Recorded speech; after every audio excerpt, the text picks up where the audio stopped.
আসসালামু আলাইকুম রাহমাতুল্লাহ। কেমন আছো তোমরা সবাই? আশা করি অনেক ভালো আছো। সামনাদ একাডেমির সঙ্গে আছো। আজকে আমরা সামনাদ একাডেমি থেকে ক্লাস 1 এ অর্থাৎ ১ নাম্বার ক্লাসে আমরা একটা বেসিক ইংলিশ গ্রামারের উপরে ক্লাস দেখব। সেটা হচ্ছে উইশ ভার্সেস হোপ। সো ১ম এই আমরা একটা টেস্ট দেখব যে হি তারপর একটা গ্যাপ দেয়া আছে two get a government job. এটা অর্থ হচ্ছে আমি অর্থটা বলার আগে তোমাদেরকে একটু বলি যে এখানে ২ টা অপশন দেওয়া আছে উইশেস এবং হোপস। এই ২ টার মধ্যে যেকোনো একটা এই ফাঁকা ঘরে বা এই গ্যাপে বসবে। এখানে এস কেন হইছে একটু তোমাদের মাথায় হয়তোবা কনফিউশন হবে। দেখো he third person singular number. তো হি যেহেতু থার্ড পারসন সিঙ্গুলার নাম্বার এরপরে ভার্বের সঙ্গে এস বা ইএস যুক্ত হয়। এজন্য এখানে উইশেস হইছে এবং এখানে হোপস হইছে। ঠিক আছে?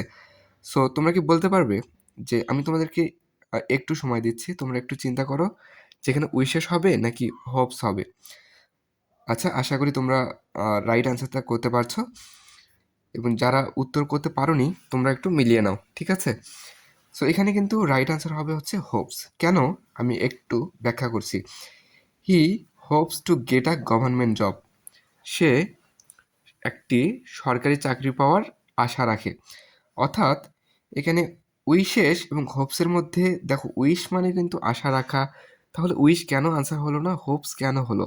তো তোমার মাথায় যদি এরকম একটা প্রশ্ন আসে তাহলে আমি তোমাদেরকে এটা বোঝাচ্ছি। দেখো উইশেস মানে হচ্ছে এখানে অবাস্তব ক্ষেত্রে অর্থাৎ অবাস্তব যদি বুঝায় তাহলে হচ্ছে উইশেস হবে। আর যদি বাস্তব বুঝায় তাহলে যদি বাস্তব বুঝায় তাহলে হোপস হবে আর অবাস্তব বোঝালে উইশেস হবে। তাহলে অর্থটা দেখো he hopes to get a government job. সে একটি সরকারি চাকরি পাওয়ার আশা রাখে। যেহেতু সরকারি চাকরি পাওয়া এটা কিন্তু একটা বাস্তব ঘটনা।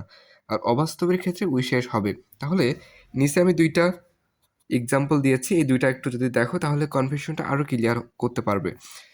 হি wished he could fly like a bird. He এখানে কিন্তু উইশড হইছে। He wished he could fly like a bird. সে একটি পাখির মতো যদি আকাশে উড়তে পারত। সে যদি একটি পাখির মতো উড়তে পারত। দেখো একটি পাখির মতো এটা কিন্তু একটা অবাস্তব ঘটনা। এটা কি বাস্তব? সে কি আসলে পাখির মতো উড়তে পারবে? সে তো আর পাখির মতো উড়তে পারবে না। যেহেতু এটা অবাস্তব সেজন্য এখানে উইশড হইছে। আর পরের এক্সাম্পলটা দেখো he hopes to become a engineer, become an engineer অর্থাৎ বিকাম অ্যান ইঞ্জিনিয়ার। আর সে আশা রাখে সে যদি একজন ইঞ্জিনিয়ার হতে পারত। যেহেতু ইঞ্জিনিয়ার হতে পারাটা এটা একটা বাস্তব ঘটনা সেজন্য এখানে হোপস হয়েছে। সো আশা করি এই বিষয়টা ক্লিয়ার করতে পারছো। তবুও যদি কোনো কনফিউশন থাকে তোমরা এই ভিডিওর কমেন্টে আমাকে জানিও। এ পর্যন্ত তোমরা সবাই অনেক ভালো থেকো। নেক্সট ভিডিওতে ইনশাআল্লাহ দেখা হবে। আল্লাহ হাফেজ।